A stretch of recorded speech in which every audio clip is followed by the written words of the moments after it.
चल भाई होने से घूम के आइल जा। ओने का कर जीबे ढेर रात बावे ओने ओने भूत रहला ओने ना भूत कुछ ना होला, चल घूम के आइल जा। तो चल बाकी हमरा डर लागता भाई। आते ना डरेबे, चल आ जा घूम चल के। चल चल घूम के आवल चल थोड़ा टहल वहल के आवल जा। चल रे साला कौन कह दे हम तोर भाई छोड़ भाई जिंदा बा। चल कोनो ना होई। चल चल घूम के चल।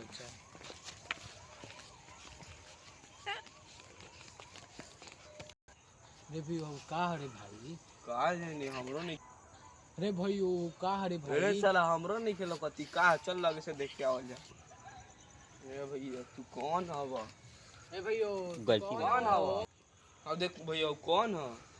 चल ना पूछल जाओ कौन है चल तू कौन हवा भैया? कौन हवा हो तू स्टार्ट अरे तू कौन हवा हो हमरा नहीं के पता कहाँ घर हवा नहीं के पता तेजा का करे बैठल बड़ा दीदी हम तू हमर झाटवा छिलो कौन है तेरे तोरा हम झाट छिलवावे आई बनी